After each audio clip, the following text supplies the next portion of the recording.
Okay. It did not say recording in progress because my AI companion already made that announcement, but the recording is in progress. It will be uploaded to YouTube. I want to thank everybody. Let's see, how do we get Ron's this picture here? Oh,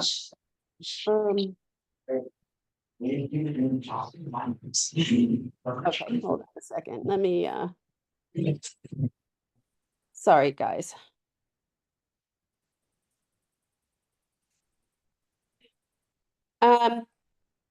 Like I was mentioning a second ago, I came down with COVID this week, so the campaign office has been closed the past few days. I expect to be back in there this weekend. Let me see if I can get speaker view on here. Why is this not showing speaker view? Richard broke his arm. So bless his heart, he's out of commission as well right now. Let me try to get up. For some reason, I have fans. Okay. Let me do this. I'm going to control it this way. So welcome. Thank you, everyone, for joining another version of the Tri-Valley Democratic Club. We already introduced Beverly, who, Beverly, just wave and say hi to everybody again. I'm from Pasadena.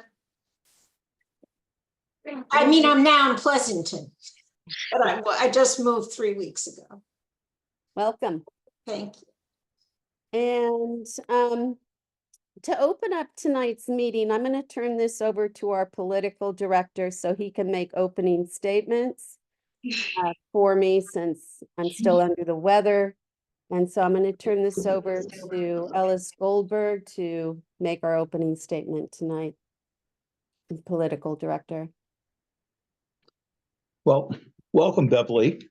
In case you didn't know it, this is an old and very active Democratic club.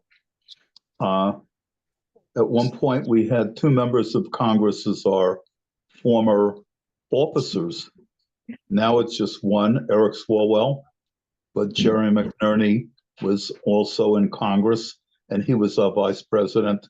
Eric was our secretary when he was 18 years old. So welcome to the club. And yes, we are active. We do political stuff. Jackie asked me to talk a little bit about what went on in just the last few days. And of course, the debate happened.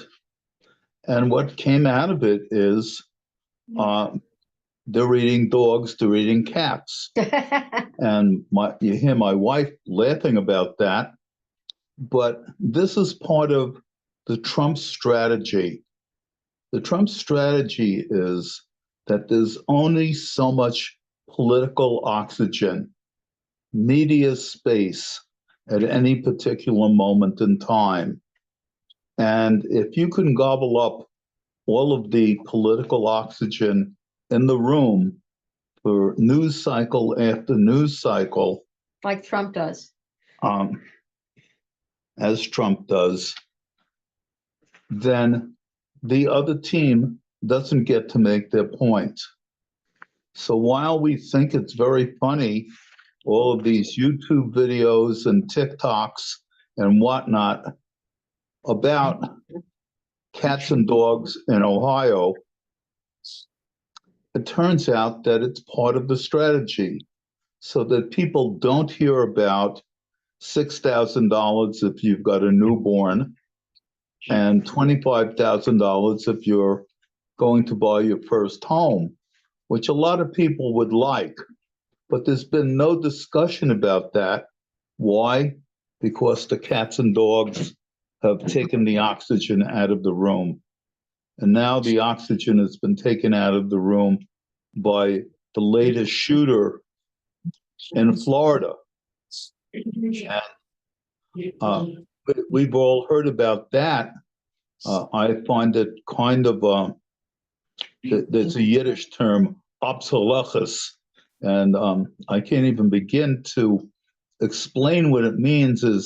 It's like this thing comes back on you, like you step on a rake and get hit in the face by the stick.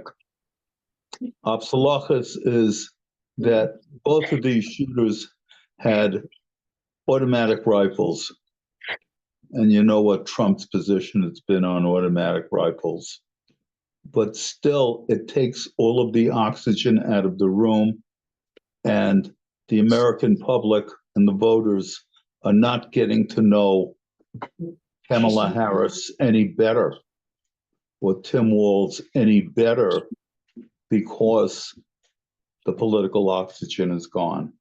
So that's my political commentary for this meeting. I'm also the club secretary, and just briefly what the minutes of the last meeting were, that we had candidates in for endorsements. Those endorsements are important because what they say during these interviews, and we'll have some interviews tonight, they will be posted on YouTube.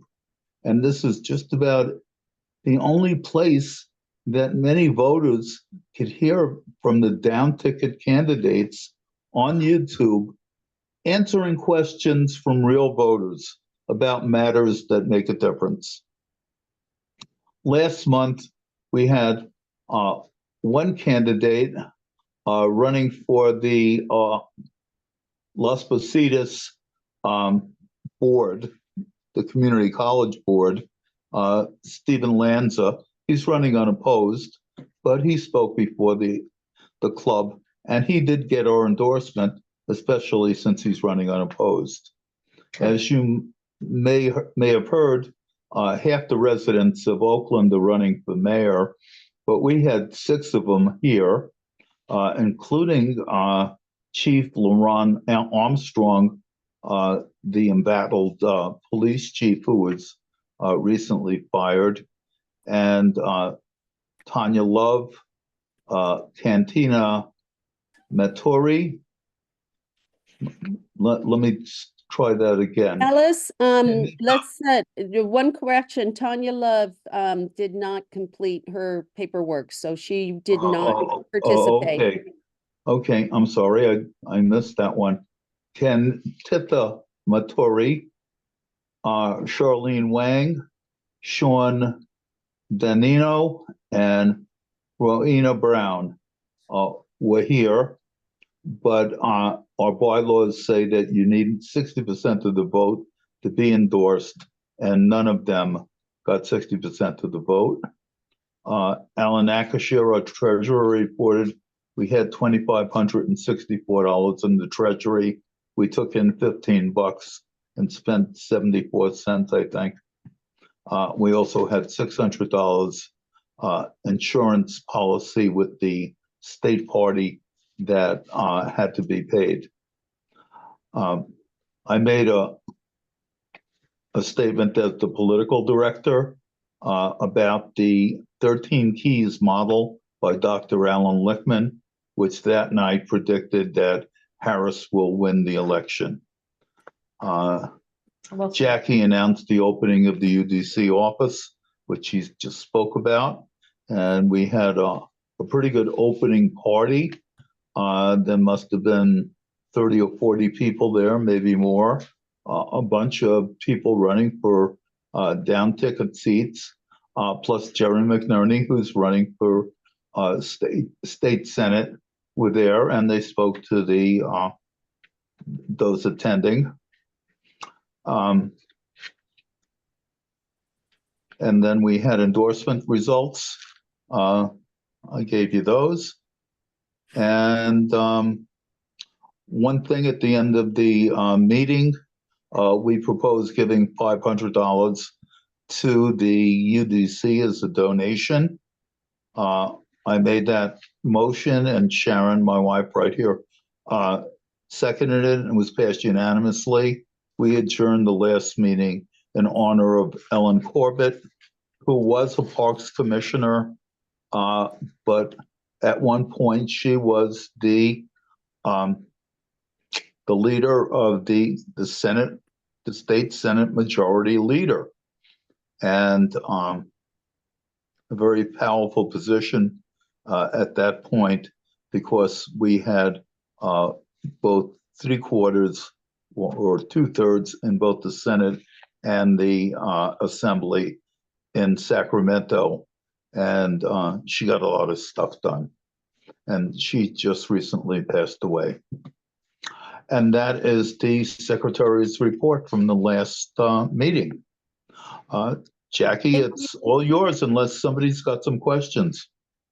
Thank you. We actually need to move on to our speakers at this point. I did post the minutes in the chat. If there are any corrections, if you could just please either put the comments in the chat or email Ellis directly and let him know if there's any corrections to the minutes. Other than the one thing I noticed that Tanya Love, it was pulled, so she did not participate in that forum. Okay, I'll correct those minutes on the posting that I have. Thank you.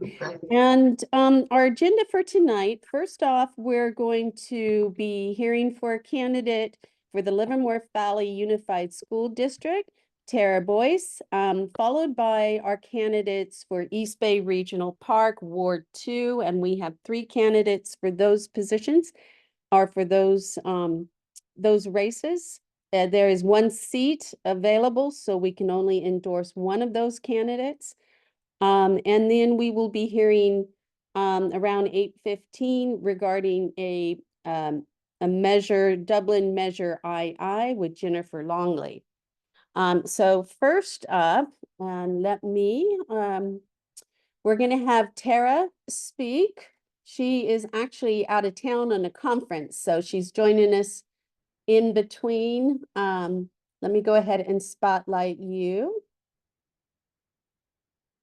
Which go? There Hello, we go. everybody. And okay, out of 6 candidates, let's see, Ellis, I'm going to remove your spotlight real quick. There we go. We have 6 candidates, is my understanding, for this position, and there will be 2 seats. But we only have 1 speaker tonight. We've reached out to all of the candidates that are Democrats. So we do make every effort. And this segment is for 15 minutes. And I could either break it up into an opening statement or just allow you to use the time as needed. But that 15 minutes will be your entire time, including questions. Okay, that sounds So with great. that, I'd like to introduce Tara. Thank you, Jackie. So this is unscripted, but I just left a very inspiring Q&A with Michelle Obama at this conference. And she, as usual, was freaking amazing. So it's a corporate conference, so it was not political in nature at all, but she did a Q&A about her last book. And she also dove in deeply to the concept of how do we bring America's youth to the next level through mentoring, engagement, etc. And I didn't know this, so I'm going to share this fact. But when she and Barack were in the White House, Barack, and all of their senior staff, they mentored sophomores through seniors in high school for the entire 3 years. So you started as a sophomore and then you graduated the program from the schools, the underserved schools in the DMV. So that area that kind of circles Washington, D.C. But she is outstanding, amazing, and just incomparable as a human and as a first lady. So I thought I would share that because I'm 20 minutes off of the glow of being in her presence. So she's just a queen. Okay, so for those of you who don't know me, good evening. My name is Tara Boyce, and I humbly ask for your endorsement for this November's election for school board. I have a vested interest and direct stake in Livermore's public schools, particularly in helping underserved students.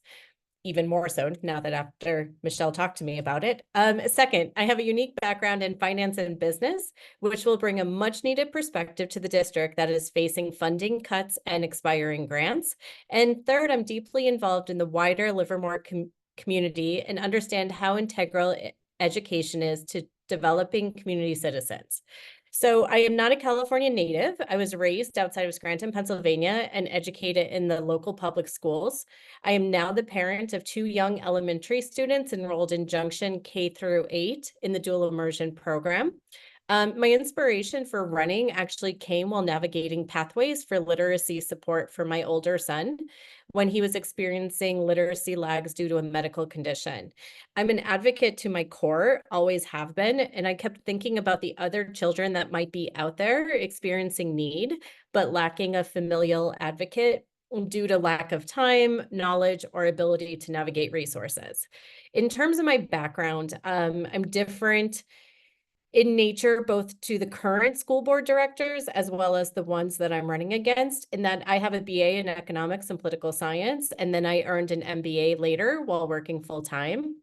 My career started in finance while I was in Pennsylvania, where I worked in different capacities for the office of the CFO, to include managing a budget of $500 million and executing the planning and the control of that budget. After I moved to California, I actually transitioned into the technology space around finance. So I merged my finance and solutioning skills to consult for clients needing to transform their finance areas to make them more effective and efficient. Currently, I own my own consulting firm that I started during the pandemic, working for clients such as the National Academy of Sciences, Medicine, and Engineering, and the Foundation for California Community Colleges.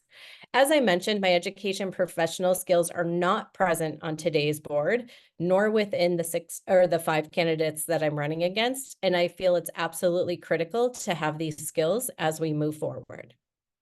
Public education, as we all know, is the cornerstone to the development of knowledgeable citizens, passionate about the greater good, and invested in working towards the betterment of both themselves and their communities. As the journalist Sidney J. Harris once said, the whole purpose of education is to turn mirrors into windows.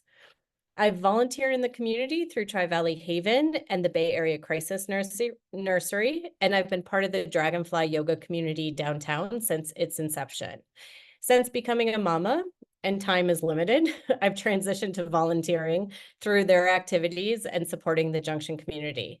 I believe that values should be translated into action, and if elected, I commit to doing just that. Students will have unfettered access to all learning materials necessary for the richest educational experience possible.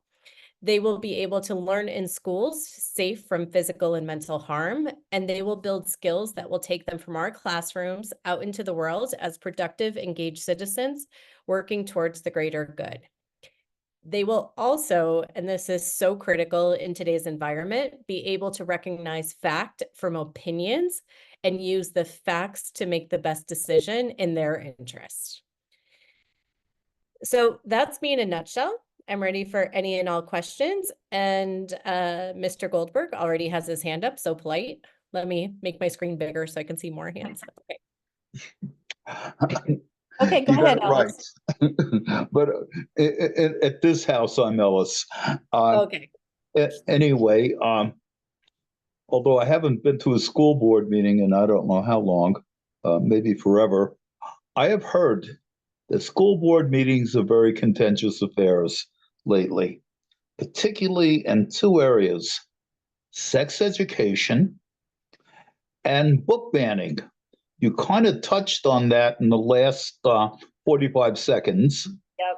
But how are you going to deal with those 2 particular issues when we're confronted frequently by Moms for Liberty and people who don't believe that sex education should be taught, and also people who have feelings about sexual identity and gender issues? We know what they are, what the child identifies as versus versus what they may have been born as, and how that works into being on athletic teams and things like that. School boards have to deal with those kind of issues. So have at it. Okay. So I'm going to go out of order, if that's okay. So when I was in college getting my undergrad, I interned at Planned Parenthood. But even prior to that, and then enforced by my work with Tri-Valley Haven as a sexual assault advocate, I feel very strongly that sex education needs to start as early as possible. And I'm even talking about primary elementary grades in the concept of teaching children about consent. Consent doesn't just apply to sexual act, it applies to all sorts of things. And that is a concept that children need to be taught so early that it's just second nature for them to understand about consent and what happens if, as a consequence, if you don't get consent. That being said, once children are age appropriate to understand the biology around sexual conduct, I believe, and I'm talking about, when puberty is hitting and those hormones are kicking in, that they get age appropriate education on sexual health, sexual protection, right? Because pregnancy is not the only thing that can happen to a teenager that's having sex. And also teaching them how to talk about it in such a way that it's not shameful and it's somewhere, hopefully within the school, that they can go for help if they cannot talk to their parents about it. So sexual wellness goes part and parcel with their physical wellness as they get older. So I'm very passionate about that, especially as part of the public school education. Book banning has no place in our schools. Our teachers, our curriculum directors, our librarians, all the way up to your principals, superintendents, they work very hard to craft the curriculum that's appropriate for our kids based on their grade level. They choose books to support that curriculum. We select books to put in the library. If we go and dip into the Moms for Liberty, they're particularly trying to take out books that mirror our most vulnerable populations, our LGBTQ plus, our Black students, our Mexican and Hispanic students, right? Those children deserve and need, it is necessary to see the mirrors. Oh, sorry. I got distracted by Ramona. I'll read your comment in a second. They need to see their mirrors so they understand their story. You'll read about them wanting to remove books about racism because they don't want to talk about it happening, etc. That cannot happen in our schools, cannot happen in our classroom. And the parents that don't want it need to be just as vocal about it. So I also talk to my friends about it a lot. For our LGBTQ plus community, and those kiddos that are questioning gender, identifying as a gender different than their birth certificate, switching back, they deserve to be their authentic self. And if their authentic self is evolving between middle school, junior high, and high school, then we need to support them in that journey. We need to support them with the wellness centers that we're opening up in the schools. We need to support them with the books in the library. We need to support them with references where they can go to get additional information. If it's a student that doesn't have a home environment to support that journey, then in my opinion, the burden is even more on the school to be that supportive aspect of that student's life. I think I got everything, right, Ellis? That was all of it. Not only did you get everything, you got my vote. Van? Yeah. Basically, school bonds have been somewhat difficult in trying in Livermore. And I'm wondering, with your finance expertise, what kind of strategies you may use to assure that we would get success in bond measures? For future, you mean? Yes. Yeah. So I started attending school board meetings probably like January, February timeframe of this past year. And if I didn't attend in person, I attended online. And I think school funding is a very complex conversation, right? And I think most people have no idea. When I talk to parents, since I started running for school board, they think the same pot of money built the aquatic center that we also use to fund the theater department, for instance, right? So I think the first step to garnering support from the community is explaining to the community in a very low tech, simplistic way of how our schools are funded and different pieces and parts, especially for people who didn't grow up in California, because not all of the states fund the capital investment in school districts the same way, where the community has to raise the money, et cetera, to match the state funding. So honestly, I think that's the first step, right? Get everybody engaged in the outcome and understand where the different revenue streams come from and how it gets spent in the district. Does that cover it? Well, yeah, I mean, that's clear, but what kind of strategies would you use to talk people into supporting bond measures? And what types of things would you be looking out for as far as administrative costs and things like that to make the district more healthy with regard to its financial Got it. condition? So for the bonds particularly, it would be initially that education, right? So people understand it first, or it could be part of I know we do like a light marketing campaign when we decide to do a bond measure, and then it becomes a full-on campaign. So gain understanding, highlight the outcomes of the particular bond that's coming up, whether that's videos for the community, whether that's photos, et cetera, aging facilities, et cetera. What are the benefits? And then for the overall fiscal health of the district, support the superintendent and her assistant superintendent in charge of the budget to ensure that redundancies across the different school sites are eliminated if possible and consolidate programs.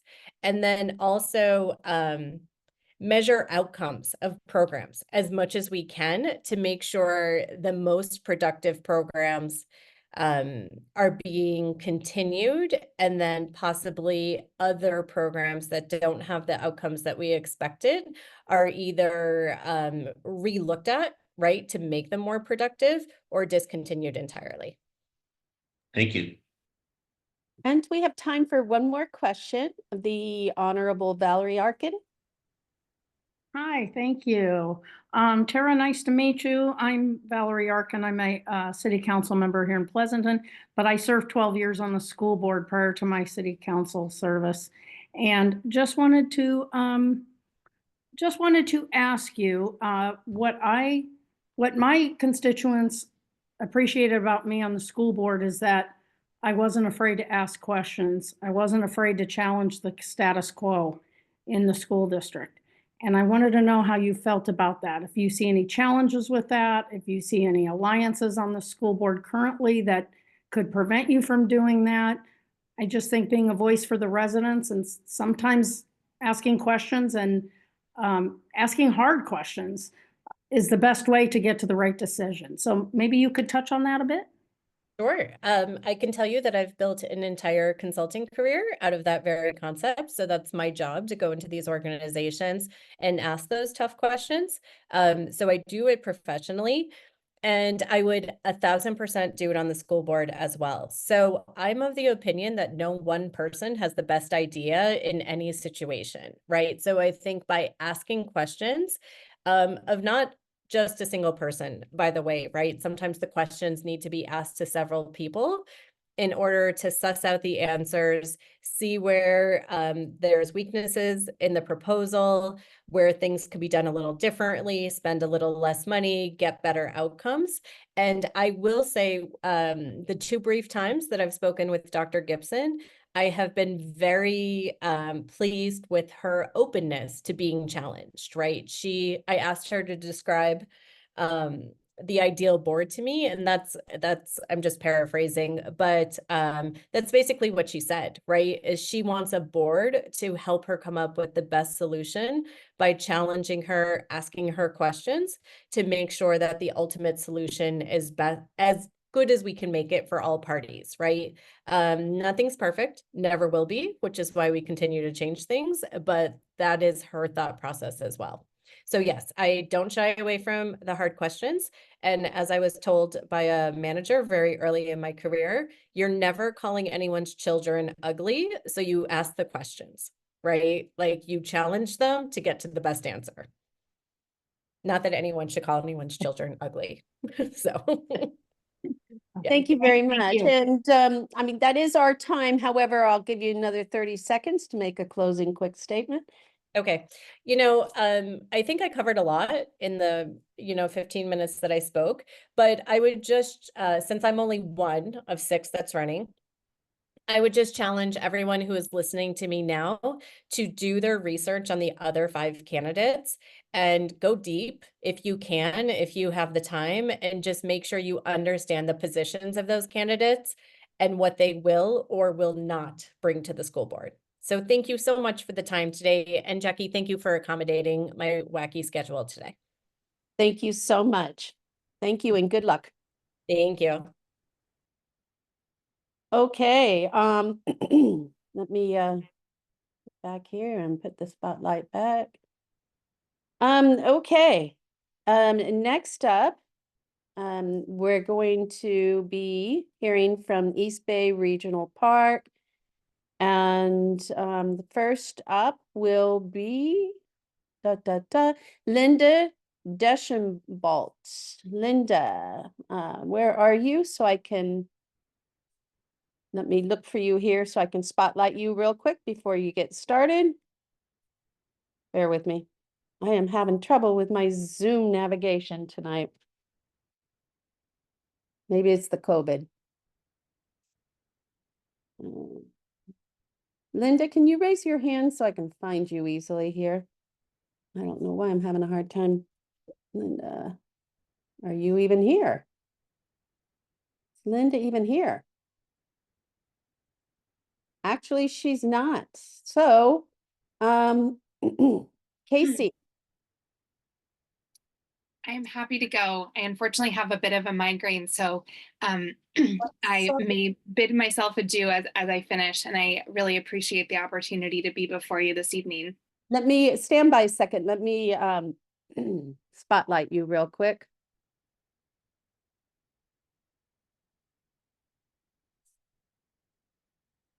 Great.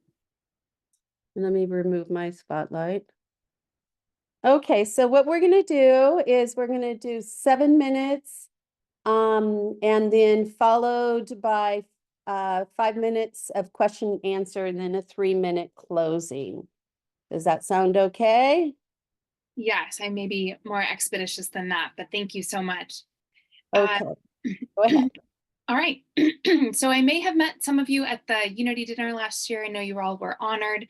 I may have also met you through some of the census work I led for Alameda County, but it's a great opportunity to share my background and why I'm running for this important position. Why I'm running is because I have seen the power of our parks. I volunteered as a Girl Scout troop leader in the Fruitvale neighborhood of Oakland before having my own kids. And our parks were transformational for these young girls. They had never really been past their neighborhood parks, and yet being in secluded nature, learning how to read a trail map, camping in Briones, all those experiences very much had an impact on their confidence, their well-being, their mental health. And that is the power I believe that more members of our community need to access through our parks. I am, as an individual, I've always revered our East Bay Regional Parks as a hiker and a dog mom. I'm now the mom of young children, and we are in the East Bay Regional Parks frequently. Was out at Del Val for California Poppy Day. We are usually in Lake Temescal for its accessibility and nice clean restrooms for little ones and great playgrounds. I am also a member of our Park Advisory Committee, and I was appointed by the Alameda County Board of Supervisors to do that. My background of what equips me with the skills to do this job is that I have dedicated my career to the public sector. I started as a special education teacher in Oakland Unified, an OEA member. I have worked for the City Council of Oakland back in 2012. And I then left to go work for State Senator Nancy Skinner. I have campaign experience as well as public sector work on communications, policy, and community engagement. And I've also worked for the county. I led our census engagement work, and we worked with trusted voices all over the county to effectively reach people, to motivate them to participate in that very complicated census, complicated even before COVID hit it. We had Trump interference and trying to exclude immigrants from participating. It was the first digital census, and there was pretty high levels of distrust in government. So I think what I want you to take away from that experience and why it's relevant is one, the district, East Bay Regional Park District, is underway now with its new master plan. It will really kick into gear when the new person takes office. But listening to community is really imperative, and making sure you have all the voices at the table, even folks who don't use our parks, as well as environmental organizations, labor, and tribal communities, I think is imperative.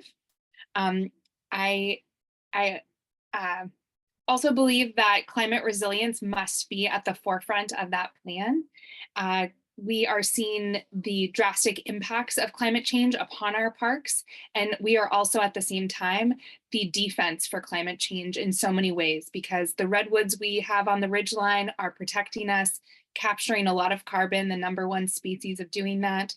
Our lakes and marshlands and shoreline can also do that if we continue the record of stewardship that our park district has done for the last 90 years. And so my background as this generalist, this Jill of all trades, I like to say, I think equips me to know how to approve a budget, how to make sure our finances are intact as they have been, and we're getting awards for our budget. We are have high bond ratings, and we do not have unfunded liabilities. The board director is responsible for hiring and firing the general manager, and that means that they hold government accountable. I've worked with a number of leaders in those executive roles, and I know how to ask tough questions. I know how to help work towards results that are ensuring public service is being delivered. From in the weeds, this is going to be, how are our trails being maintained? How are we having our cattle grazers that are important for our wildlife preservation and our fuels reduction? How are they not impacting our riparian environments? Really getting into some specific issues by listening to the scientists we have on staff in the park district, and also relying on outside expertise, but really being a solutions-oriented person, bringing that persistence I've had from working on so many campaigns to the dais, where I would serve. I'd have the honor of serving on a team of 7 board directors, and I really think that the reason my list of endorsements is so long, and why I have been supported by so many people, is because I have this ability to work collaboratively together to get things done and to drive things forward. The district director would also be responsible for leveraging state and federal resources. I have done so as a board member on the Family Violence Law Center, advocating for grants, on a number of pieces of legislation, lobbying for bills to pass or not pass. And this job is, we get a lot of our funding from state and federal resources into grant specific programs, or the flexible dollars that we can use towards wildfire prevention and other very important needs of the district. And I think that's a little bit about what the job does and why I think I have the skill set to do that. I do have an opponent with very strong climate expertise. And like I said, I really describe myself differently as having a broad set of skills that match exactly what the director does. I would like to share a few of my endorsements with you. I'm endorsed by the Democratic Party of Alameda County, by the Contra Costa Young Democrats, many elected leaders. I'll just name a few tonight. Congressman Eric Swalwell, Assemblymember Rebecca Bauer-Cahan, East Bay Park Director Olivia Sanwong, who represents you all in the Tri-Valley, a number of local leaders throughout my ward. As you know, Ward 2 is vast. It stretches between 680 and Walnut Creek, all the way down to East Oakland, so through the tunnel. I have every single council member from Orinda, Walnut Creek, and Moraga. I am endorsed by every board of supervisor from Alameda County, as well as Supervisor Anderson and Carlson from Contra Costa County. A number of environmental champions, including David Lewis, who's led Save the Bay for 20 plus years, and Miss Margaret Gordon, who founded the West Oakland Environmental Indicators Project, and we fought to prevent coal from going through West Oakland together in the trenches. And then I guess my favorite endorsement is a woman named Lynn Hayden, and she was the instigator behind the Lafayette Moraga Trail. If I get that right, I think it's about 50 years ago.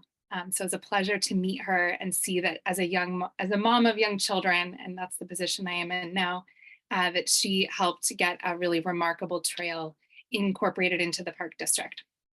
I'm also endorsed by all of the labor endorsements to date, which is the Park District Workers, AFSCME 2428, the building trades of both counties, and a number of locals, including IBEW 595, the Contra Costa Labor Council, and my estimates are correct. I have I have 2 times the fundraising advantage to my opponent, Linda, and I really look forward to your questions. Again, I don't see a timer and I have a migraine, but I think I got Actually, we went through. over a little, but we're still within your time frame. So Okay.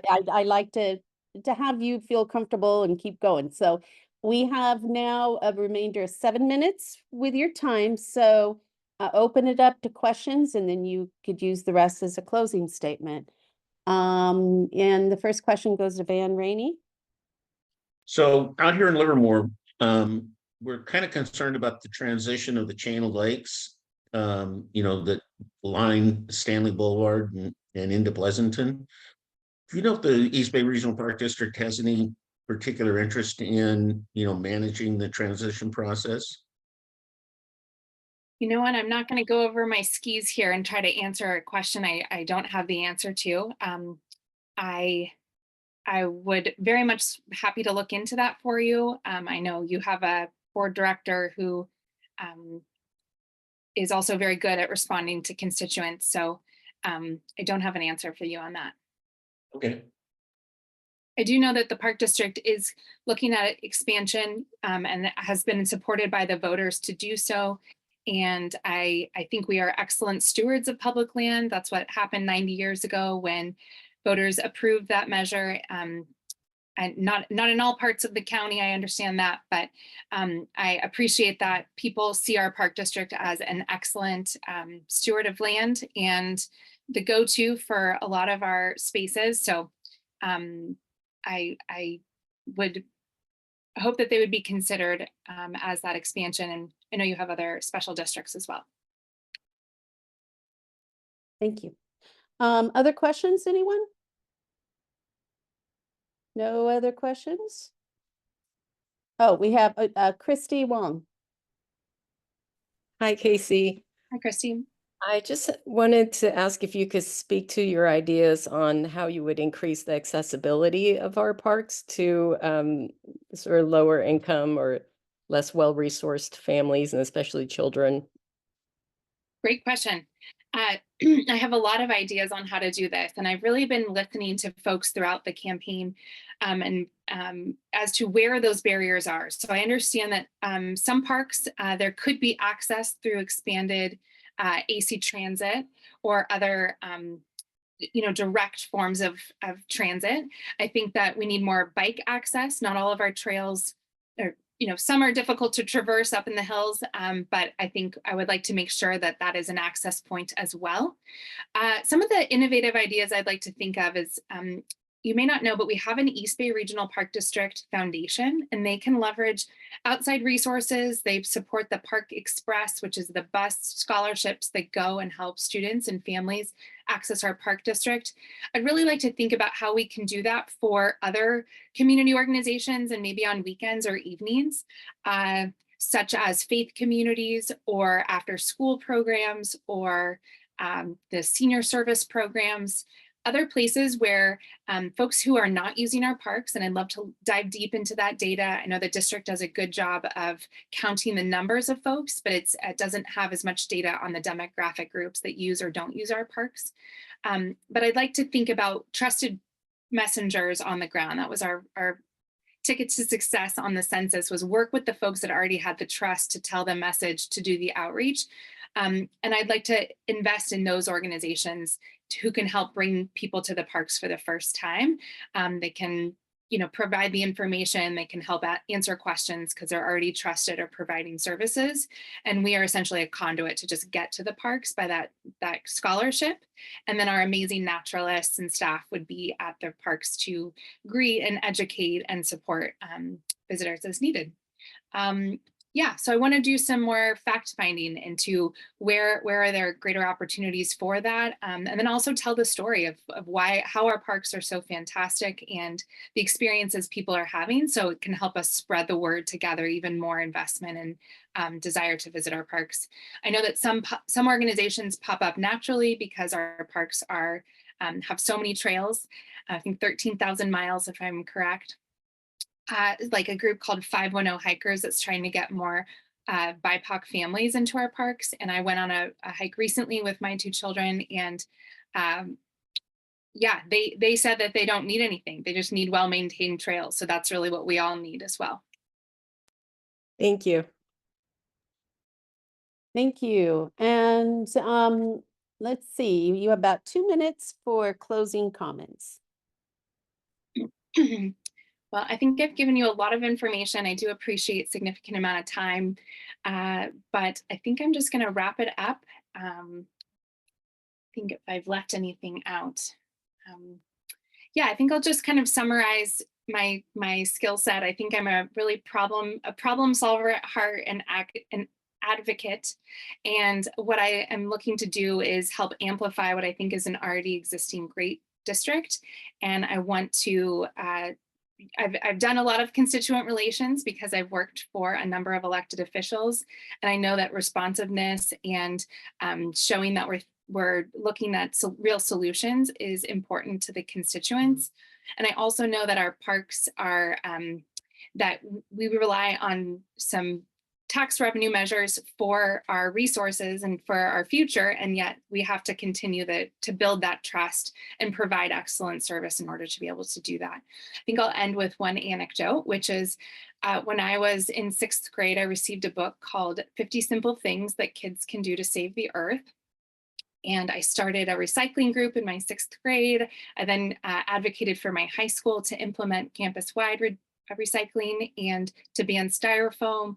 In college, I did a number of environmental advocacy projects as well. And I found out later when I applied to work for State Senator Nancy Skinner that she in fact wrote that book for an environmental publishing organization.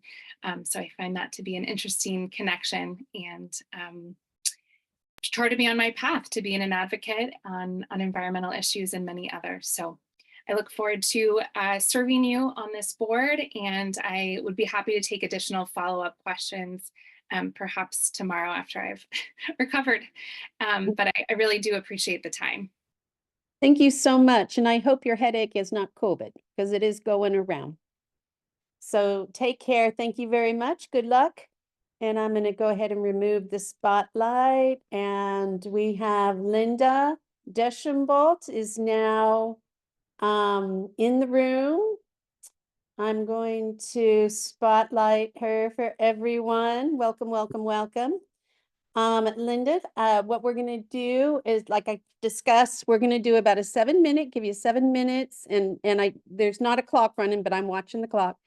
And 7 minutes for you to tell us anything you want to say. We'll open it up for 5 minutes for question and answer, and then about a 3-minute closing. If you want to break that up in different chunks, have at it.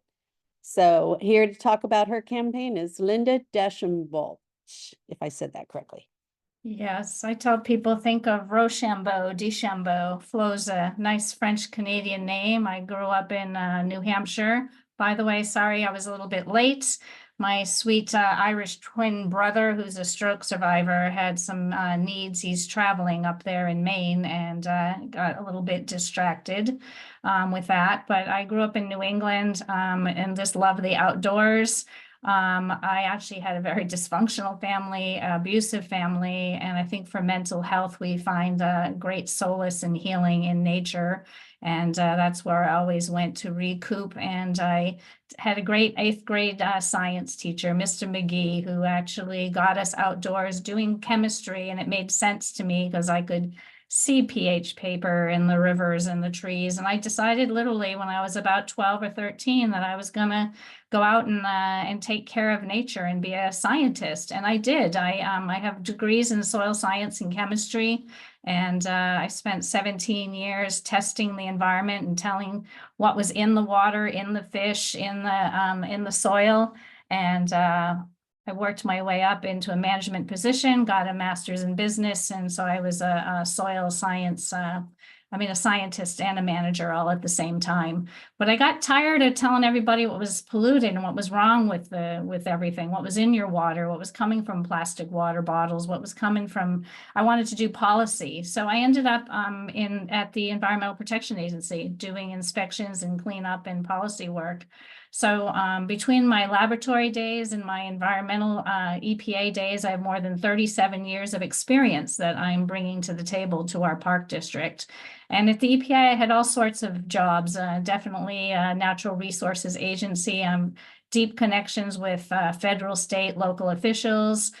Through it all, I threaded a lot of work with environmental justice communities. I worked often with the tribal community, the underserved community. I was in charge of the Community Right to Know program. For a while, I protected Oakland's ports from chemicals that were coming in under the toxic TSCA, it's called. Making sure during Homeland Security chemicals weren't coming in. I've done everything from shut down facilities in the Bay Area that were polluting and making sure that those settlement money went back into the community. I worked with Citizens for Better Environment, with the APAN, Asian Pacific Environmental Network, and just a whole lot of different jobs. And then I went on and did Superfund cleanup work. So I worked at 3 of the nation's most polluted sites. I have a lot of experience in cleaning up and working with the community to understand toxics exposures and what they're doing, and also turning lands back into natural spaces for people to use. So I've got all this great experience. And then on top of that, I said, well, this is taking forever, federal cleanup. I want to do something local.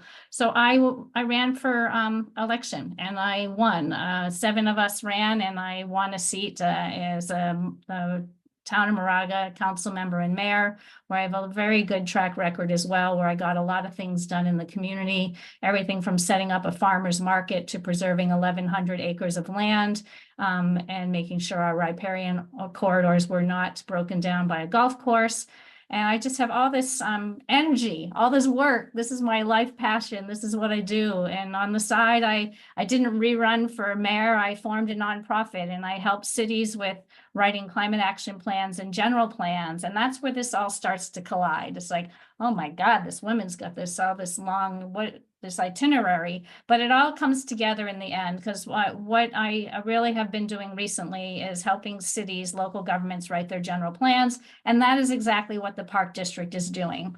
So upon retiring from the EPA, I was able to start working on the Parks Advisory Commission, and I have been for 6 years. And the timing is perfect because they're writing their second century climate plan, and I am ready at the table to help implement that plan and guide that plan and drive policy, because that's what I've been doing all along.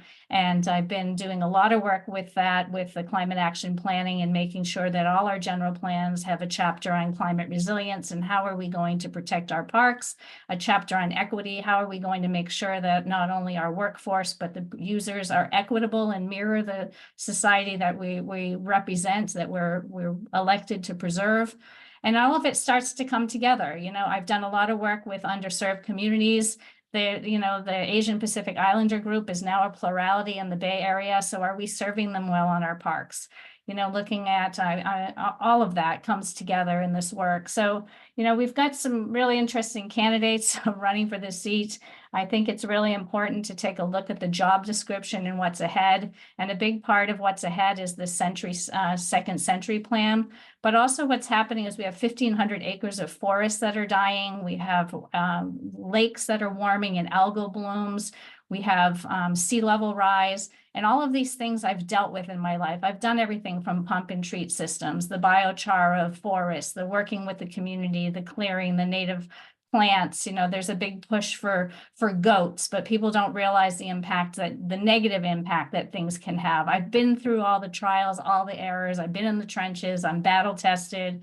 I know what's right. I know what's wrong. I know how to mitigate. I know how to make sure things get done. So it's really important that the person that takes this job has some on the ground experience, not just, you know, generalized experience, or not just, you know, maybe, you know, contracts at short months at a time. I've actually been on the ground in the field doing the work with my hard hat on, with my boots on, and in the community, working alongside the tribes and doing natural resource recovery programs, all of that. So I don't know where my time is on that. I feel like I'm starting to ramble. You know, I'm a former mayor. Politicians just love to talk.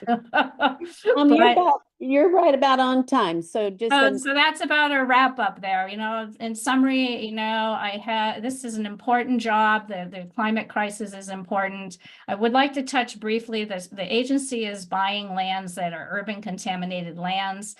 Point Mulade, Naval Weapons Station. I would bring science to the policy table, and I believe I'd be the first scientist, oddly, to serve this natural resources agency. So I come with a lot of experience, a lot of years at the EPA, a lot of years with the a trusted voice of the nature, the tribes, the underserved community, the environmental community.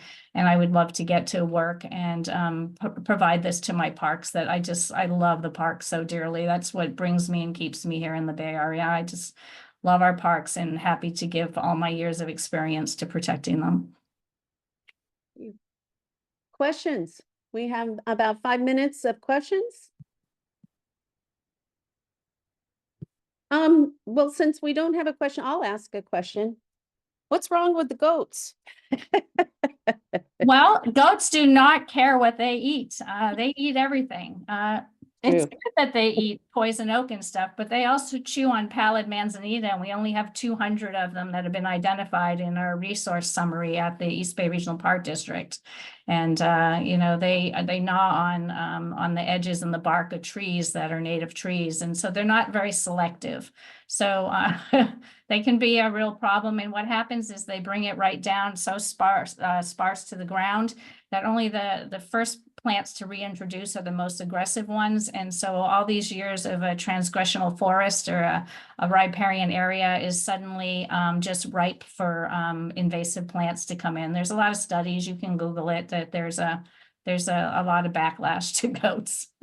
It doesn't mean they shouldn't be used in some areas, like with everything in the park district. You know, there may be problems with bikes here or there, or a balance of other stuff, but everything has to be in balance. And goats are definitely not the answer to all of our problems. It makes sense. That makes sense. I've had a goat eat the inside of my car once, so yeah. Yeah, they'll eat just about anything. My brother's got a pet goat.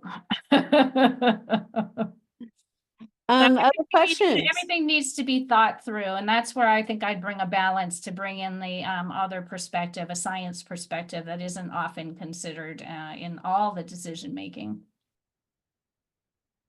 Very good. Questions out there? Man or Ellis? Where'd Ellis go? Sharon and Ellis go? Okay, well, we don't have a lot of questions, so I'll just let you finish up with any closing remarks that you would like to make. Sure. I think a good question is what differentiates me from my opponent. And I think I've said that quite a bit, but I really am the only candidate that's actually been a union worker for 20 years. The only candidate that's truly a professional scientist and brings science to the table. I am a true negotiator, and a lot of time I don't have a chance in my summaries to point out all the management experience I have. I have a lot of experience with everything from environmental impact reports, but I also managed large budgets. Those three Superfund sites that I managed were $110 million projects. And I managed all the grants, the community grants, and I took care of everything from whether it was the Forest Service or the Water Board or the local city hall. And those things are super important for this job because, as you know, we interact all the time, whether it's East Bay Mudland or city land or an easement or Caltrans or things like that. So I am the only candidate that has all of that experience. And, you know, I am a true and blue Democrat. I just wrote 10, threw in between my crazy day, 10 postcards today to get to Pennsylvania. Like, I am just determined to stay true to my party. And I would be so honored to have your endorsement. I have the DPCCC, the Diablo Valley Dems just endorsed me, the Lamarinda Dems have endorsed me, the San Ramon Valley Dems have endorsed me, and a lot of other organizations, particularly environmental organizations, are all behind my run for this important seat. It's important lands, important pressures it's fighting, and I have the passion and I'm ready to get to work. And I just want to add a little bit to my story. In 2016, I was going to run for the seat, and D. Rosario came to me and he said, you know, I'm a fireman. I've been a park ranger. I've done this all these years, but I don't know, you know, if you really want to run against me. And I said, oh, wow, maybe I don't want to run against you. And he said, well, I'll tell you what. He said, why don't you support my campaign, which I did, I'll appoint you as my Parks Advisory Commissioner. And then when I retire, you'll be ready to take over. And I said, that makes sense. That's usually what you do. You start as a park and rec or a planning commissioner, you run for mayor and you move up. So I've been a planning commissioner for 6 years, and I'm stepping up and I'm ready for the job. Thank you. And you are under 3 minutes, so we will let Van go ahead and ask that question since he has his hand raised. Go ahead, So with Van. all your science background, what kind of programs and ambitions do you have for East Bay District? What are your priorities? Thank you. That's a good question. And the first thing to make sure everyone knows, and I've done this before because when you're elected, you're not the only person. So we're a board of 7 working to drive policy. And so where would science come in that, and what are my priorities? Well, it ties back to my experience with general plans. What I'd really like to make sure, I believe our parks are facing an emergency. We have a climate crisis. We have a climate emergency, and what I would want to make sure is that the park district weaves into its general plan some really measurable, not just measurable, how are we going to reduce our carbon footprint? How are we going to reduce our greenhouse gases? A whole separate chapter on climate resilience. And I'd also like to see a whole chapter just on equity and get real. What are we going to do? Where are the surveys? How are we going to change what we're doing? But also, I really would like to see the day-to-day change to be institutionalized. What I've seen at a couple of progressive cities is they change their actual staff reports. So I've been on the PIC, I told you, for 6 years, and we have just been getting a lot of presentations. We don't actually get a lot of time to get into the meat, and we don't often even present or hear from the stewardship team. And then that goes on up to the directors. I'd really love to see that every staff report has a very measurable section. The world has changed, and this is like a top priority. So not just in the staff report do we see fiscal impact, but right under that, it should say equity impact. Right under that, it should say climate impact, so that every decision we make, even if it's just a bench, have we thought about, is it equitable for access or for communities or people of color? What about the impact of where we purchase that bench from? What about, but certainly for all our big issues. We just went through a huge thing about a bike trail, and I found out after it was all done that we never saw the stewardship report that had assessed over 28 rogue trails, and we found out that the one that staff was recommending was actually 9 or 10 on the list of trails, that there were other trails that would be least impactful on the environment, and that wasn't coming up. So I'd like to see the staff reports make sure that every single section has some kind of stewardship, science, biology review of the climate and everything. That's really where I think that we are remiss. I saw something recently about clearing trees, and they didn't mention this issue with maybe we should look at other things, or goats are great in some areas but not in others. So I would really, really like to see that science, God forbid, is institutionalized in the park district. I had a nice long meeting with Bob Doyle, the former general manager, and he said to me, you know, that you're perfect for this job. He said, the problem is it's not a municipality, and it's not a stepping stone to a county supervisor or assembly seat. This is actually a natural resources agency. You're managing the natural resources, and we need that on the board. We need that on the board of directors. And so I would bring that as a scientist, and I would try to institutionalize it in ways both through the general plan and through staff reports. So with that level of expertise being required in your reporting, does that mean that you would have to rely on consultants augmenting the expertise of the district employees? Would be No, we making have, reports? no, that's the amazing thing. We have an amazing stewardship team. I mean, it's like when I worked at EPA, there's some really good resources. There's already people on the team. That information just isn't filtering up. So these people just adore their jobs, love their jobs. We do site tours. They are just full of information. And even the staff I've talked to really wishes some of that would filter up. So it wouldn't require any more services. It's just really a communication plan, a communication strategy, and it's a prioritization, because they're already doing the work. Like I said, there were already reports out there that we just had never seen. And there's already biological surveys, and there's a lot of this information exists already. That's excellent. Thank you. Yeah. Thank you, Linda, and that is our time at this point. Thank you for joining us tonight, and good luck with your campaign. Thank you. We're going to go ahead and move on to the next speaker. So I'm going to remove your spotlight. And Shane, I'm going to spotlight you. Hello. Good evening. you Let able me to just hear take me? a quick look at the time. So we're starting at 8:08. We're going to give you about 7 minutes. Go ahead and make whatever comments you want. Fill up the time or don't fill up the time. We'll open it up for questions and answers, and then a closing statement. So you have a total of about 15 minutes total time. Awesome. Thanks, everybody. Hi, good evening. I'll make an opening statement, and then we can decide how to use the time. My name is Shane Reisman. I am honored to be here. I'm a lifelong Democrat. I interned for Senator Dianne Feinstein. I worked at the Democratic National Committee in Washington, D.C., and I spent many years as a political consultant getting Democrats elected to public office all over the country. I got out of politics at a certain point, and I got into government and public sector consulting. I led several large public sector government engagements at NASA Health and Human Services, Department of Defense, where I worked with government, state level, municipal level, military, to really execute large, very complicated government programs. I now live in Lafayette with my family. I spent the last 15 years working on parks and trails programs in Washington, D.C., San Francisco, and Lafayette, with a focus on history and storytelling to bring people together and communities together around shared spaces like parks. So today, I'm a parks commissioner in Lafayette. I've worked with East Bay Parks to add signs to the Lafayette-Moraga Trail.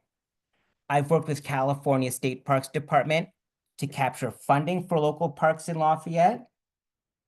And I led our city's public-private partnership with All Trails to participate in the All Trails Public Lands Program. So I'm well qualified for the position of East Bay Parks Board Director. As discussed, this is a very big ward. And this role serves diverse population with diverse park needs.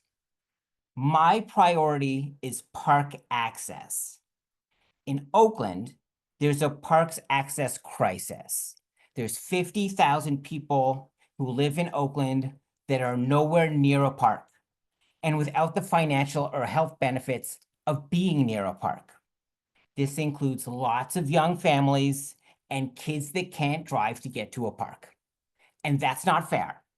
So I proposed an ambitious plan to expand East Bay Park's network of trails and right-of-way to provide relief for these neighborhoods and get them access to green spaces. So that's one kind of park access that I'm going to be focused on at East Bay Parks.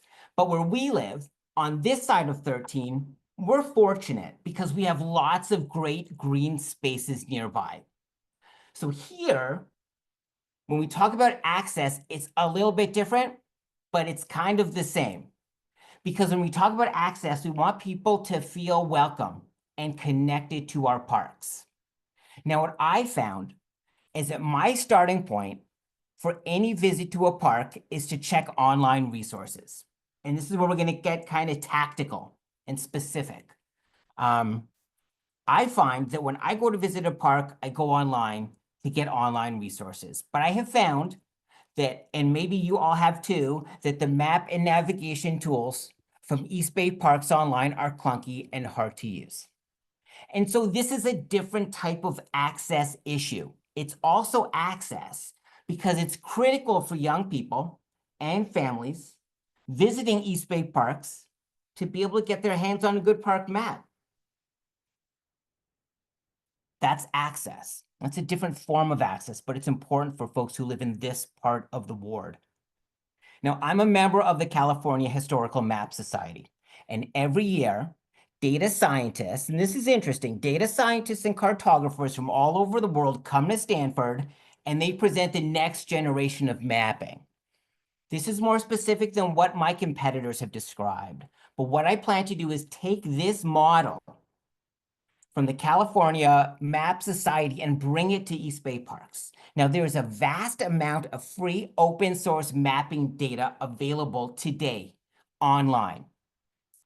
At East Bay Parks, I will champion a student academic challenge, and we'll bring kids from all over the local schools to compete in this competition to apply future state technology like data visualization and AI and virtual reality to bring our East Bay Parks in life, to bring our East Bay Parks and trails to life for people of all ages and all types, near or far, to enjoy East Bay Park access. Again, it's about access.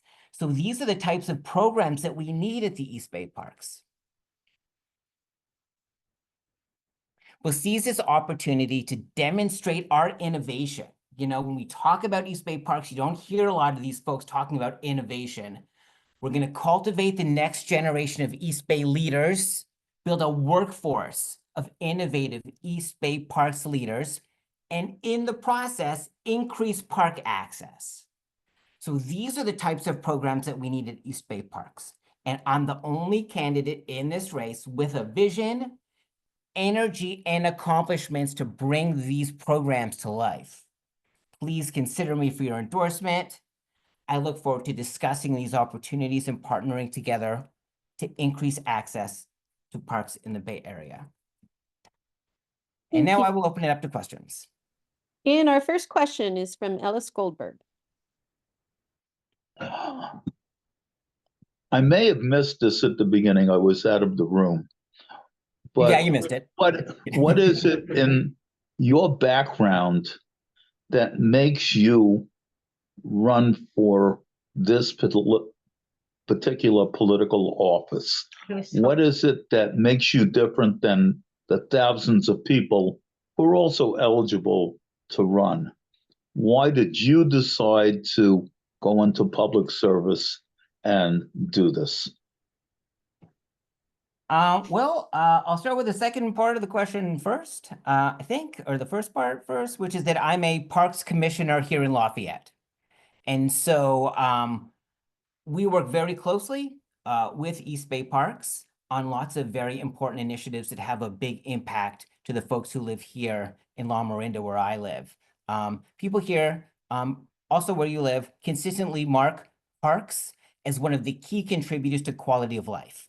And so for me, coming off of a political background, looking for ways that I can contribute to my community, public parks was a great space for me.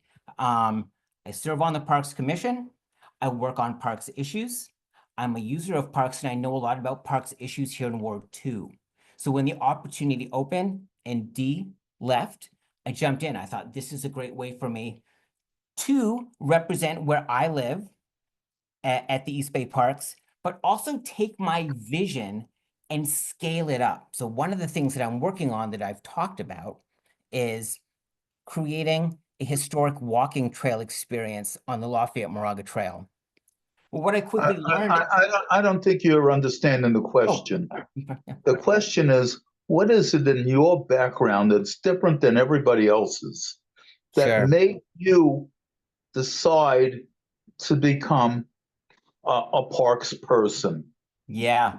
Yeah, What, no, yeah, you know, the same line of thinking, you know, for me, parks and trails, I've been working on parks and trails for about 15 years, and my focus has been on the history of parks and trails.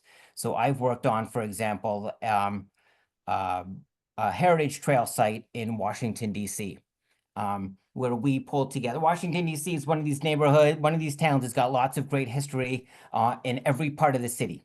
And so I led a project where we designed a map walking trail of the historic spots, 14 historic spots in Columbia Heights Heritage Trail.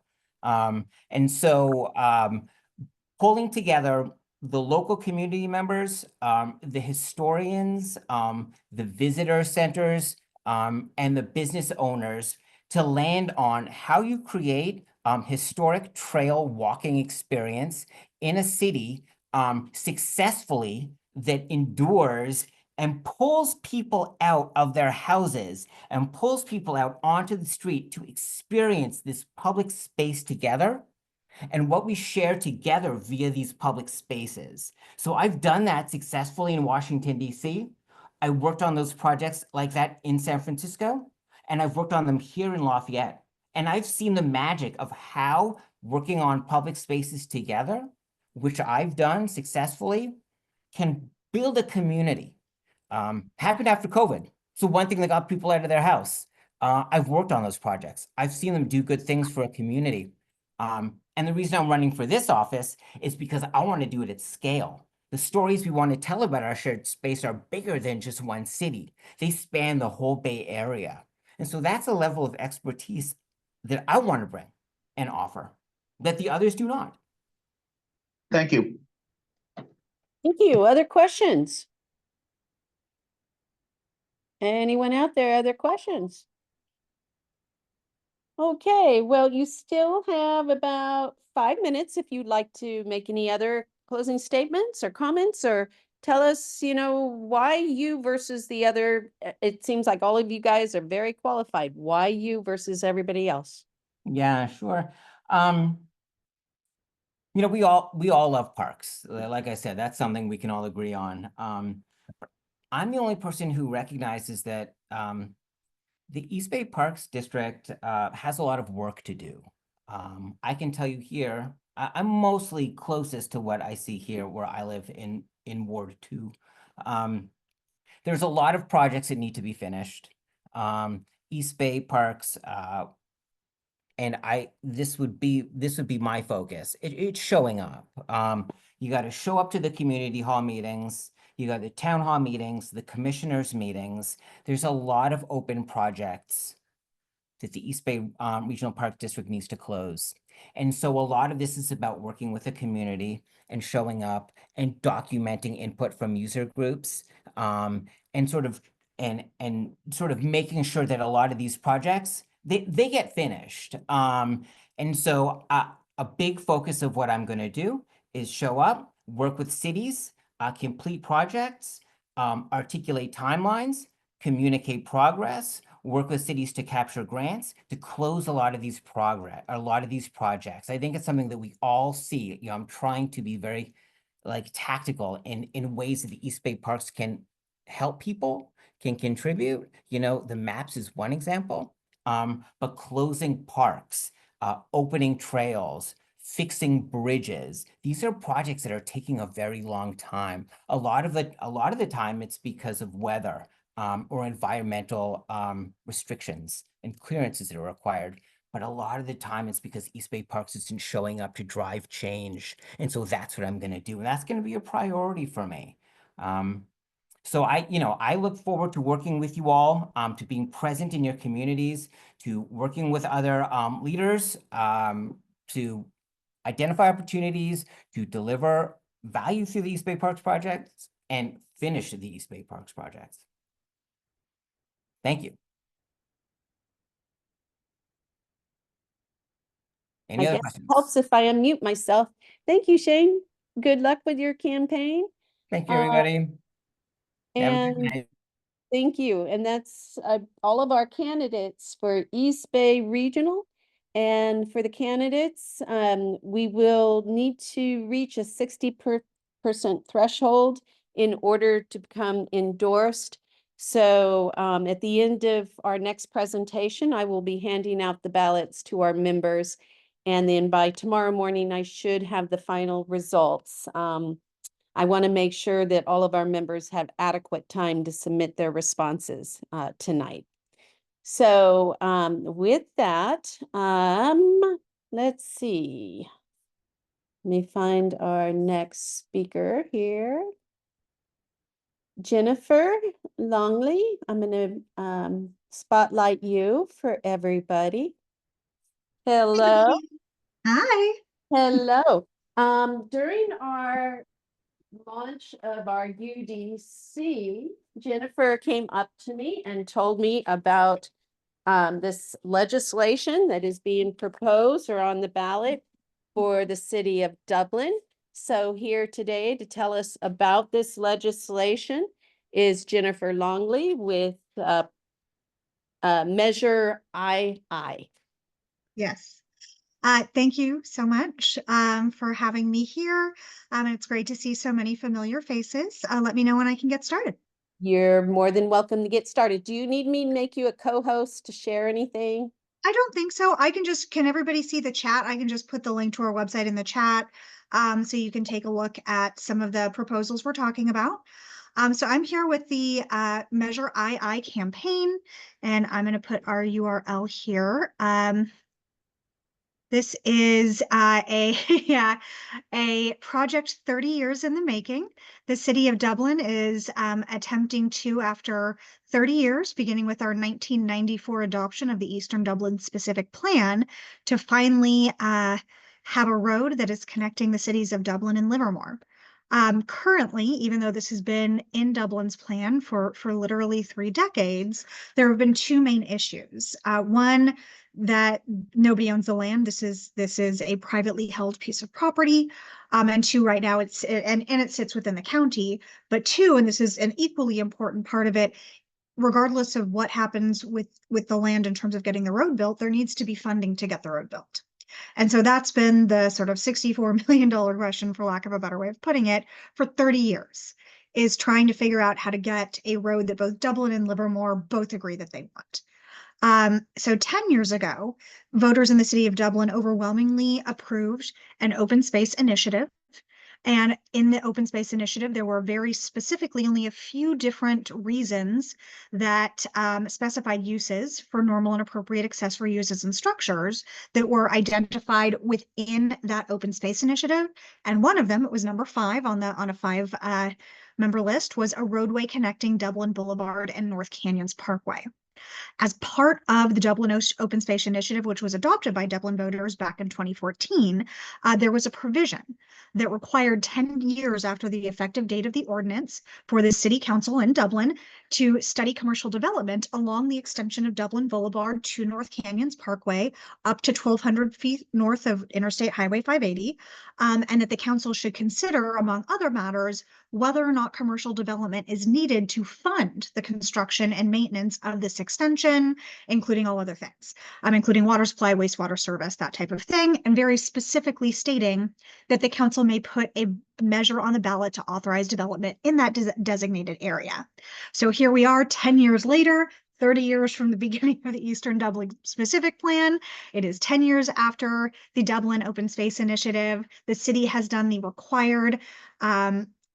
required studies and has realized that, yes, in order to fund construction of the road, we need to, 1, own the property, and 2, be able to finance construction of that road, which they do believe will be helped along by potential future development and would like to retain that option. And so that must now be put to the voters. And so that's what we're at today. So after, years and years of planning, literally 30 years of planning, over a year of studying, years of working with the developer, or pardon me, working with the property owner, which is a sort of a family that has owned this property for decades, have come to at least an initial agreement with the property owner, which is encapsulated in Measure II. Measure II, with all that preamble, is actually very simple. It is, if approved by City of Dublin voters, will allow the property owner to donate 100 acres of land to the City of Dublin. They will not have to pay for it. The taxpayers will not have to pay for it. And in exchange, an adjacent 80 acres would be potentially opened up to very limited commercial development in the future, to fund the road. But there's no actual development yet. This is simply, hey, we are making an initial part of a deal, and we'll figure out what those specific parts are later on. But this is step one. There's going to be many, many steps, assuming that Measure II passes, has to go through, many, many government agencies. LAFCO, for those of you that know what that is, if you don't, it's the local agency formation for Alameda County, which deals with intergovernmental needs, and specifically within the Tri-Valley that would have jurisdiction here, the City of Dublin, any development, either of road or any limited commercial development, would be covered under California Environmental Quality Act, or CEQA. So none of that goes away. This is simply step one. So we are here today to ask you to join the Alameda County Democratic Party, firefighters, labor leaders, local Rotary leaders, and 3 former mayors who have been working to try to get this road built for quite literally 30 years, to join us in voting yes on II. So I'm here to ask for your support, and I'm happy to answer any questions you may have. I have my hand up first. So, being raised here in Livermore, Yeah. the thing that I always loved was our open space Yeah. around us. We're not LA. We don't want to blend in Right. to Dublin. Though I love Dublin, but I don't want to blend into Dublin. How do you get people? I guess I have 2-part question. One, how do we know it's not going to turn into 5 years from now a bunch of houses? And then 2, how come Livermore doesn't have a say in any of this? How come it's just Dublin? Great question. Those are 2 or 3 questions, so I'll try to answer them in order. So this is not land that belongs to either Livermore or Dublin. This is county land. So right now, either or could choose to move forward with the measure. The City of Dublin has done so. The property owner is working with the City of Dublin.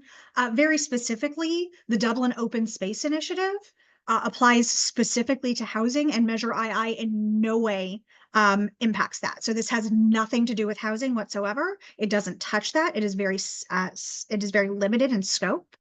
And the retention of the barrier between Dublin and Livermore is written into the ordinance itself. And please do not take my word or anybody else's word for it. In the URL that I just sent there, we have links to the Dublin Open Space Initiative, to the Eastern Neighborhoods Plan, to the impartial analysis of this measure that is being done by an attorney. So please take a look at that. It is extremely limited in scope.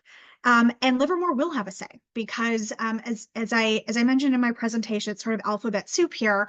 The local agency, LAFCO, basically will still have jurisdiction should Measure II pass. None of that goes away. So the local agency formation commission in the Tri-Valley will still have a say. Livermore is part of that. There are many layers of government that exist to govern these types of land use decisions, and Measure II doesn't impact that. Nor does it require that any building be built. This is simply the first step, and there's a bunch of other steps after this, but none of them can happen unless Measure II is enacted. Did I get both of your questions, Jackie? Yes, thank you very much. And one more question. Yeah. Who opposes this measure? If Is there anybody opposing it? Yeah, no, there are some folks that are opposing. I haven't seen a whole lot of folks within the city of Dublin. But if you take a look at the city of Dublin webpage, there is an argument against. So please do take a look at that. But really, all of the folks that we have that are supporting here are local. So we haven't seen a whole lot of folks local within Dublin come out, in opposition. Thank you. Van? You're on mute. Yeah, I've got to take the counterpoint. I think Yeah. the unused land between Dublin and Livermore is, maybe it's pretty, but I think we need more development in the area. But I'm wondering, is a general plan amendment going to be required by LAFCO in order for this to proceed? That honestly, it's a great question. I don't know. I know that it has to go to LAFCO. Should Measure II pass? I can see if I can get that information for you. Yeah, I know that generally, they a will general have plan amendment jurisdiction. is necessary before LAFCO can consider it. Okay. That's how it's been done Really, in the past. the only change here, and if you're talking about general plan, let me double check here. So this is, but yes, there is I'm sorry, I misspoke. So it does remove a provision in the general plan that prohibits the Dublin City Council for using its discretion to consider potential future development and only certain commercial development in the Crosby property. So it restores that discretion to the city, but nothing specific has been proposed on the property, and it doesn't authorize any specific development or change to the property's land use designations under the general plan, but it does remove a provision. So hopefully that answers your question. Yeah. Okay. Thank you. Other questions? Yeah, I Christie have has my her hand hand People up. with their hands up, I Is just my don't. hand not up? Wait, I'm sorry. I'm sorry. Valerie, it's because your video isn't on. It's not popping up for me. Oh, got it. Okay, sorry That's about okay. I'm sorry, Valerie, and then Christy after Valerie. Okay, couple of things I just wanted to, if I'm not mistaken, I've heard that Livermore, the city of Livermore is against this. And two of the Dublin council members voted against it, apparently, Mayor McCorston and Councilmember Cadre. So can you explain why they are against this? I don't know that I would characterize the two members of the city council as against it. They voted against placing it on the ballot for voters' consideration. And if you take a look, Mayor McCorston is newly mayor, though he has been on the council before.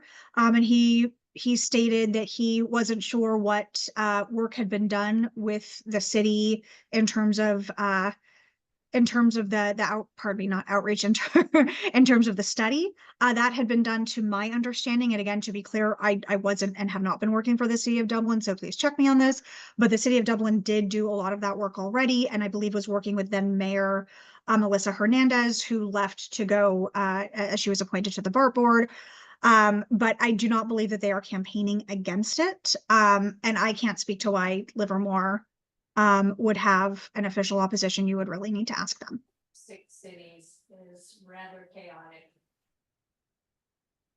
Okay, Christy. Hi, Christy. Hi. Can you say what is the purpose of the road? Why does Dublin want this road? Because from Livermore's side, Livermore there's already a road that goes to the Dublin border. So Dublin could connect without having to do anything. I mean, I can't tell you what the difference between Dublin and Livermore's plans are, but what I can tell you is this specific frontage road, hopefully on this property, or a property around it, has been planned by the city of Dublin for 30 years.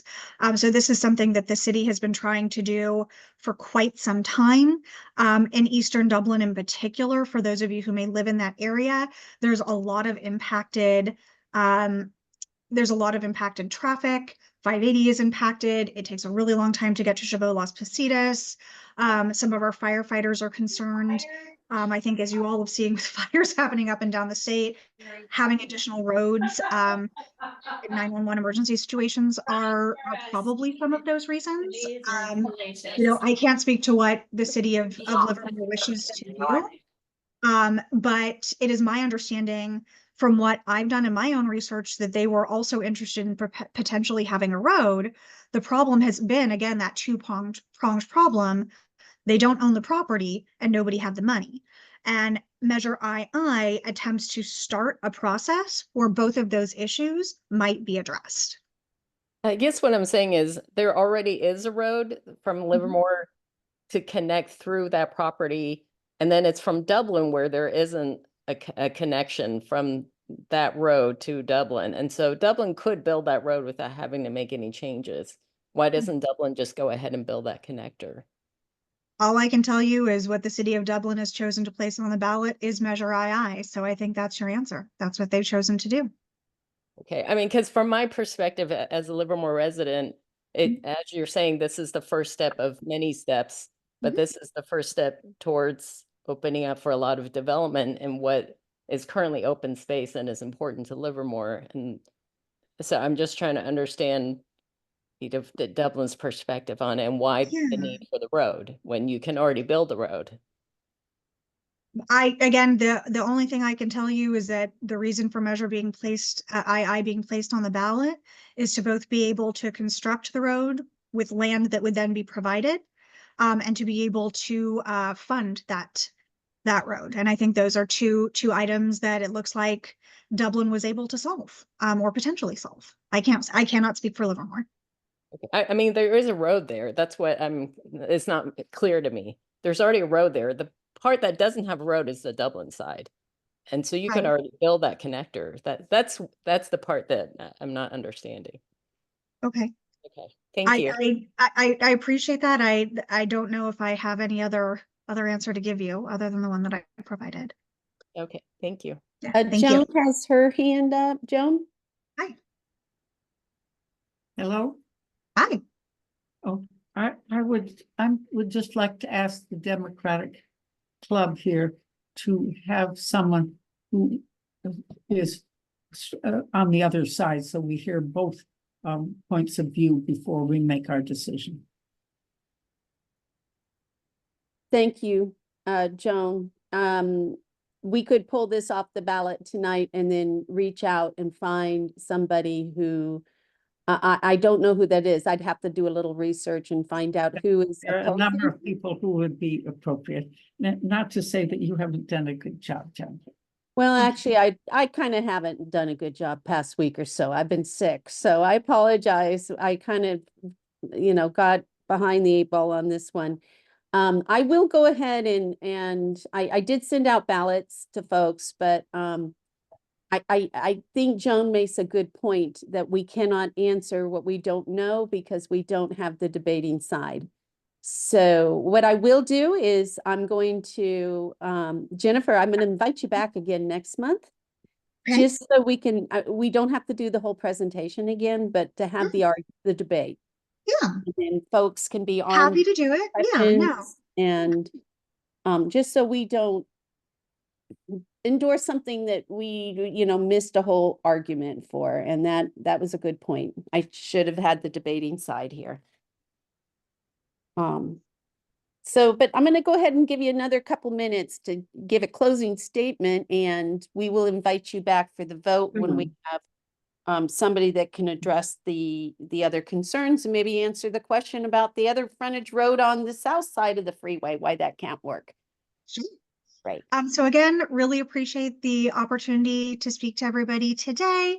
We're very excited about this possibility for Dublin, and being able to not just build a road that we've been trying to build for so long, but do so in a way that honors the will previously voted on by the voters, preserving open space, opening up some additional trails for the community, and really improving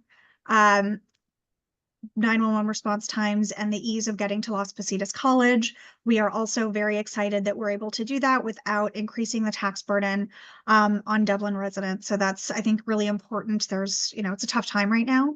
And I say this as somebody that, much like your previous speaker, I do work with public agencies. I'm not working with a public agency in this instance. I'm with the campaign, but I know how hard it is out there. And so for a lot of our residents that are really feeling the pinch, this is a wonderful opportunity to finally build a road that we've really been trying to get for a very long time. So we hope we can earn your support. And we hope that you join again, local council members, firefighters, labor leaders. Actually, the Alameda County Democratic Party is officially in support. So I will see some of y'all at the Tri-Valley UDC. We're already there. So we're excited to work with you to get Measure II passed. And I am excited to have that opportunity. So thanks so much. And we'll see you next month. Thank you so much. Thank you. I'm going to go ahead and remove your spotlight. Okay, sorry about that, guys. That I did not do my homework well enough this month. I have a couple of announcements here before we get to the remaining club business. Bear with me while I get up my notes. Do we have Madison on the call? Yes, I'm here. Hi, Madison. I'm going to go ahead and let you make your announcements for Congressman Swalwell for the upcoming phone banking. And if you don't have the information in front of you, I have it here. And I figured I'd let I you. got it in front of me, Jackie. Thank you. Hi, everybody. Hope you're all doing well. My name's Madison. I'm the field organizer for Congressman Eric Swalwell and his campaign team. Many of you guys look very familiar. I'm sure we've met in person or virtually. So I just wanted to come on and talk about some of the things that our campaign is working on. One of the big things that we have coming up and that we're working on for the entirety of this cycle is trying to support some races that are in Southern California, that are House races that are very, very, very close to being flipped, so that we can take back the House come November, because regardless of who wins the presidency, the House is going to be central to either passing a bunch of legislation or preventing a lot of really awful legislation. So one of the things that we are doing is we are hosting a phone bank for one of the candidates that the congressman is really, really excited about. His name is Will Rollins, and he is running for Congress in CA 41. So we are going to be hosting a in-person and virtual phone banking at the Tri-Valley UDC on September 24th from 5 to 8 p.m. It's a really good opportunity to get some contacts with some voters. I've talked to the Rollins campaign team, and we'll be talking to a lot of voters who are interested in voting but not quite sure who they're going to vote for. So we're still talking to some undecided voters and just making sure that they're feeling excited and that they are getting out to vote, because it is one of those elections that is just really, really important that we mobilize as many people as possible. So I know Jackie will send out an email with more of the logistics, but if you are interested in coming, I will put out my email in the chat right now. You can send me a little information, just a little line saying you're interested, and I'm happy to send you the flyer, but I know Jackie will be sending that email out. So that's one of the things we've got going on. We have a couple more in-person phone banks with some of the other UDCs in the county coming up. So I will send information when that's available. We also, and one of the more exciting things that we are doing, towards the end of October, we will be busing people down to go canvass and knock on doors in Corona, California for Will Rollins' campaign. So it is a very exciting race. Transportation and hotel rooms will be covered by the campaign. So it's a free trip to come and help flip a House seat. Again, really, really great opportunity. I did it 2 years ago for Will Rollins in Palm Springs and had an amazing time. It's really fun people, really great to get some boots on the ground. So it should be really, really exciting. And again, if you're interested in that, you can also email me We are still nailing down the exact logistics, but it's looking like it'll probably be the third weekend in October. So if you're interested in any of those things or getting involved in some of the phone banking that we're doing virtually with some of our other endorsed candidates, feel free to reach out to me and I'm happy to get you connected. Thanks, Jackie. Thanks, Madison. Okay, let's see. What is it? Okay, some other canvassing coming up. Charlie Jones has some canvassing coming up September 21st at Orloff Park with the Association of Pleasanton Teachers. And then additional canvassing October 5th and 26th. I will be sending this out to all members as well as posting this on our website, on our calendar, and all of our social media. So don't worry about jotting these things down. I will be sending this information out shortly. Let's see, phone banking for Jerry McNerney. We have phone banking coming up daily for Jerry McNerney, Monday, Tuesday, Wednesday, and Thursday, as well as 9/28. There is a barbecue cook-off from 12 to 3. And then Jerry McNerney is partnering with City Council member Valerie Arkin to host a meet and greet. And that is on Sunday, September 29th. And let's see, what else do we have? Stephen Dunbar for Livermore has canvassing weekly. And again, that will be sent out.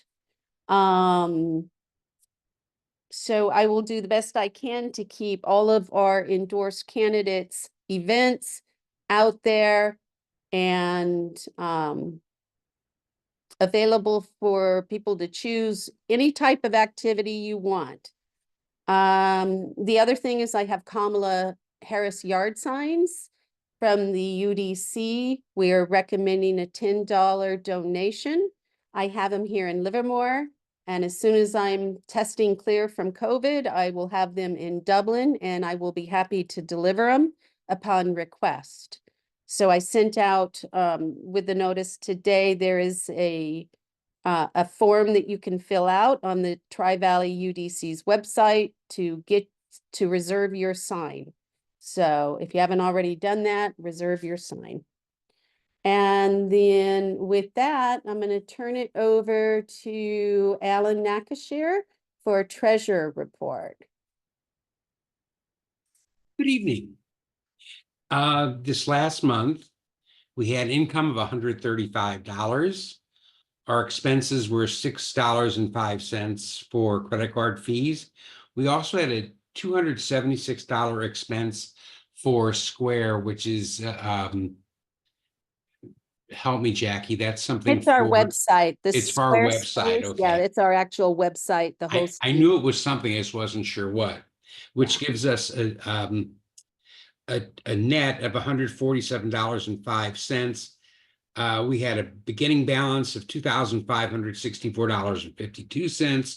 Our ending balance is $2,417.47. There are two major outstanding bills on this. One is $600 for the insurance. For some reason, they don't like the way I sent it in, so I don't know what they're asking for, but they haven't cleared that payment. And also, as typical of most nonprofit organizations, they have not cashed the check yet for $500 for the UDC. So that's $1,100 we have outstanding, which will leave us about $1,300, which is pretty much the way we ended last year. Year to date, we have a total income above expenses of $673, which again is pretty much exactly what we had the year before. Are there any questions?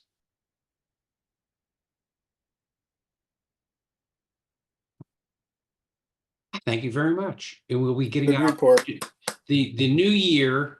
is going to start pretty soon, and we'll be sending out a notification for paying dues for 2025. It's coming up on us. Thanks a lot. Thank you. Thanks, Alan. Let me see if I could put this spotlight back on me. I don't know why this spotlight isn't working tonight. It's COVID. It's a problem. Okay, let's turn back on my camera. Maybe that's why. Okay. I do have one piece of business.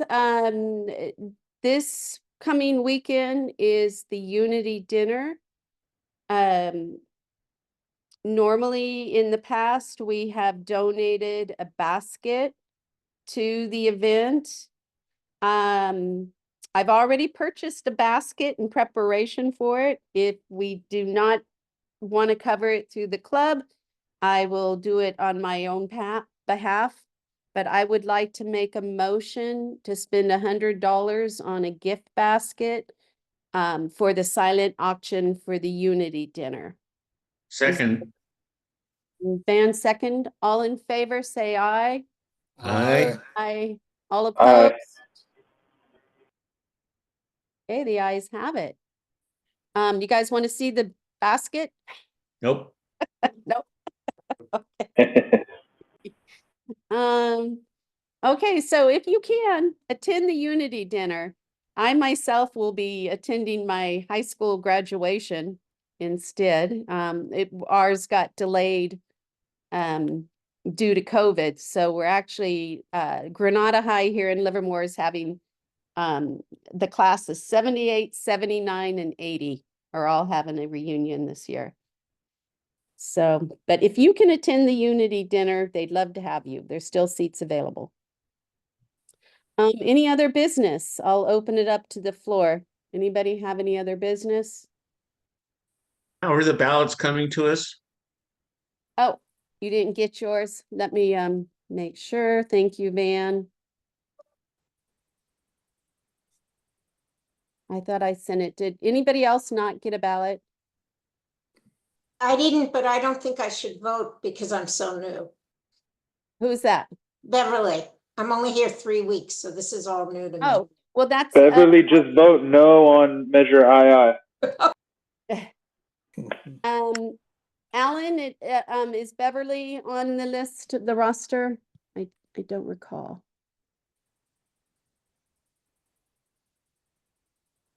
Let me I see. did get the email with the link for tonight, so. Well, this would have come through the chat. I don't know if I sent it. Oh, okay, through the. I let think me I go need the to chat. make sure if your dues are paid real quick. Just bear with me.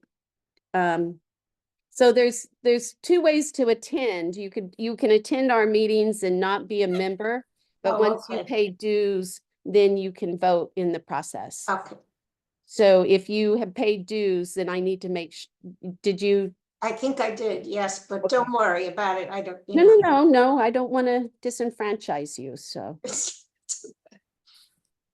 that's okay. Let me send you this.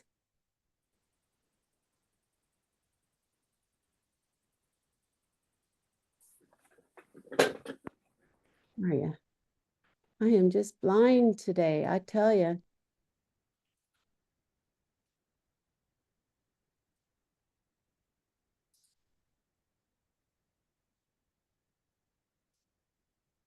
Ramona has her hand raised, Jackie. Yeah, Ramona, go ahead. Thank you. Sorry. I'm also a new member as of July. And could you please make sure that I am also on your list? I'm sure I paid dues. Yeah, I just texted you you should see it in the chat. Open up the chat. And you Okay, see a link in there that says a Google Doc. I'm sorry, it says what? It says https docs.google.com form. I sent Yes. you a direct message. Okay, So thank you. You should I see got it. mine too. Okay. Anybody else that has not received a ballot that should receive a you. ballot? Okay, I'll let you guys vote through. I'll keep it open through tonight, and then I will send out a note tomorrow morning with the results of the vote. Just in case you guys need a little more time tonight to fill it out. Greg, I saw you had your hand up a little bit ago. Did you have a question? I did. I had a comment about what Jennifer was talking about. I had spoken to Mayor Sobrani about this, and I was at the council meeting when they agreed to put this on the ballot.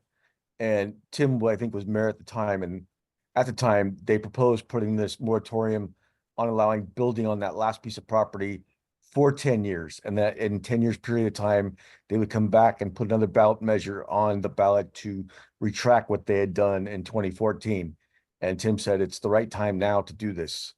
So that's why this is moving forward. And that road going through in the place it is contingent for the other 3 property owners to make their property available to build the commercial and the residential on. And then now that 4th piece of property, the Crosby owner is opening to donating almost half of his property to allow for the extension to continue. And I know what Chrissy said about Livermore. Livermore is concerned about the buffer between Dublin and Livermore. There's some conditions that were in place, I think, for a while that it would be 200 feet wide. And I think Livermore is now asking for 1,200 feet, and that's some of the contention. And there's, depending on which way the land gets annexed, Livermore may pay for a greater portion, or Dublin may pay for a greater portion, depending on which city gets the land. Right, but right now that ballot measure just gives the authority to the city council to rezone that property so they can actually build on it at some point in time. Okay. That was my comment. And when Jen mentioned that labor supports, we have sent a letter of support in for this to go through. Okay. Yeah, I know Tim Sabranti was, he was going to be a backup speaker for this tonight if Jen wasn't able to attend. So I know he definitely supports this measure. All right. Well, thank you. Thanks. Thanks, Greg. Again, we will do due diligence, though, to make sure that we have fair, you know, the other side being able to argue their point as well. This came up, you know, I met Jen at our UDC grand opening. So this just came up, and we put it on the agenda because really wanted to hear about it, what it was all about. But we'll bring it up again next month, so we have ample time to everybody do their own research, and then we'll have a real drag out discussion about it again, which is always fun. Any other new business? Take care of yourself. Thank you, Van. My husband hasn't gotten it. It's just not fair. He thinks has some magical, you know, he's on so much medicine from his cancer that he can't get anything else, he thinks. Believe what you need to. I keep like, are you I'm sure? an advocate for people with long COVID and ME/CFS, and I've lobbied in Washington. And all I can say is take care. Don't rush it. Thank you. I've had so many vaccines. This is my first COVID experience, and it's been okay so far. First couple days was rough, but I'm okay now. Okay, with that, I'm going to call this meeting adjourned. Thank you, guys. Have a good evening. Thank you. Good night. Thank you. Let me know if you want your Kamala signs.